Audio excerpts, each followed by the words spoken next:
Hello friends, आज मैं आपके लिए तेरा मेरा साथ है का पार्ट नंबर 9 लेकर आई हूँ। क्या क्या कहा आपने? उसे अपने कानों पर यकीन नहीं हुआ। तुम यह सगाई खत्म कर दो। उसने ऐसे दोहराया था मानो उसे सबसे ज़रूरी चीज़ बता रहा हो। क्यों? उसका चेहरा तन गया था। वह लड़का ठीक नहीं है। उसका काम ही तुम जैसी लड़कियों को फंसाना है। दहेज लेकर फरार हो जाता है वह। आज तक कई शादियां कर चुका है वो। उसने बगैर नज़र हटाए कहा। बस बस कीजिए आप राहुल, ऐसा बिल्कुल नहीं है। 2 साल से ज़्यादा हो चुके हैं हमारी सगाई को, और आज अचानक कोई आकर मुझसे कहे कि वो गलत है और मैं मान लूँगी। ऐसा सोच भी कैसे सकते हैं आप? अगर वह लालची होता तो किसी अमीर लड़की को फंसाता, मुझे नहीं। आपको सोच समझ कर बोलना चाहिए। किसी के बारे में ऐसी कोई बात मत कहिए। वह गुस्से से बोली, मगर उस पर कोई असर नहीं हुआ था। अमीर लड़की के घर वाले बहुत कुछ कर सकते हैं, उसका यह खेल बंद करा सकते हैं। लोअर मिडिल क्लास लोग केस वेस से दूर रहते हैं, इसलिए वह सबसे आसान शिकार होते हैं। और सिर्फ पैसा ही नहीं मिलता उसे, लड़कियों को भी आसानी से हासिल कर उन्हें बर्बाद कर फरार हो जाता है वह। उसने कहते हुए उसकी तरफ देखा। नैना के जिस्म सनसनी सी दौड़ गई थी। ये क्या कह रहा था वो? नहीं, यह सच नहीं हो सकता। पापा बिना जाने मुझे ऐसे किसी को नहीं सौंपेंगे। अने गलत कह रहा है, और यह सब जानकर मैं तुम्हें उसके चंगुल में बिल्कुल नहीं फंसने दूंगा। अब तुम उसने जानबूझकर बात अधूरी छोड़ दी थी। अब तुम क्या बोलो? उसकी पलकें एकदम से उठी।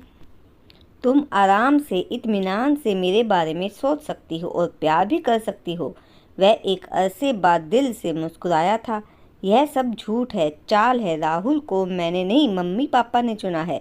वह सब देखभाल करके ही कोई काम करते हैं। वह चिल्ला पड़ी थी। फाइन, तुम समझना नहीं चाहती तो मत समझो, लेकिन अब तुम्हारी शादी होगी तो सिर्फ मुझसे, चाहे इसके लिए मुझे कुछ भी क्यों ना करना पड़े। उसने आराम से मज़े लेते हुए उसकी नज़रों में झांका। कुछ भी से क्या मतलब है आपका? क्या करेंगे आप? उसने पूछा। वक्त आने दो, पता चल जाएगा। तुम्हें अब मैं खुद से दूर नहीं जाने दूंगा। उसने प्यार से उसे देखते हुए कहा। आप दूर रहिए मुझसे।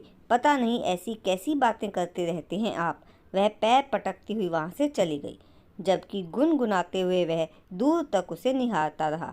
उस दिन के बाद से तो जैसे सब कुछ ही बदल गया। अने की हंसी, जिंदा दिली और शोखी वापस लौट आई थी, और नैना के होठों से हंसी गायब हो चुकी थी। उसकी नज़रें पहले हिफाजत की वजह से उस पर रहती थी, लेकिन अब उसे मोहब्बत और शोखी से ताकना उसका मशगला बन गया था। हाँ, वह उसे कुछ कहता नहीं था कि उसे परेशान करना उसका मकसद नहीं था। बस वह तो उसे अपने प्यार और मोहब्बत का एहसास दिलाना चाहता था। जबकि नैना को उसके देखने से उलझन होती थी, क्योंकि वह उससे मोहब्बत नहीं करती थी। हाँ, उसकी इज्जत जरूर करती थी, मगर उसे अपने नाम के साथ उसका नाम बिल्कुल पसंद नहीं था। लेकिन वह उसे देखने भर के लिए कुछ कह नहीं सकती थी। आज तुम बहुत अच्छी लग रही हो। मेरे साथ डिनर? नहीं। अच्छा, फिर लंच पर चलोगी?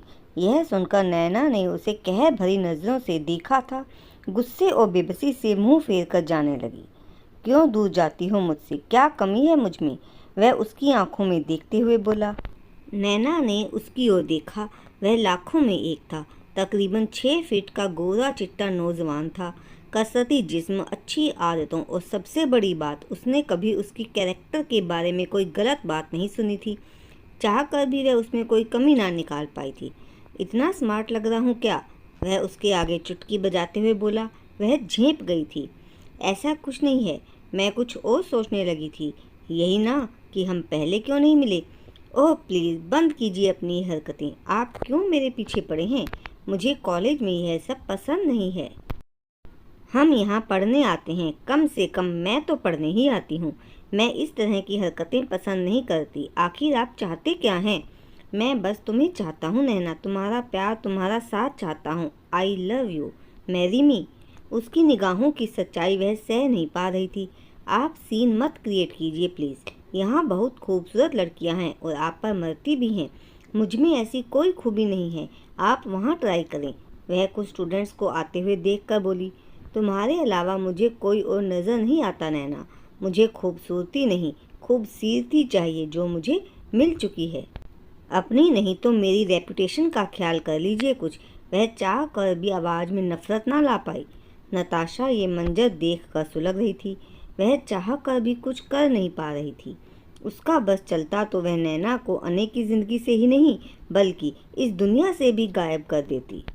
तो दोस्तों, राहुल को नैना की ज़िंदगी से दूर करने के लिए अने क्या झूठ बोल रहा है या यह सब सच है, और नताशा क्या करेगी अब, जानने के लिए अगला भाग का इंतज़ार कीजिए। धन्यवाद।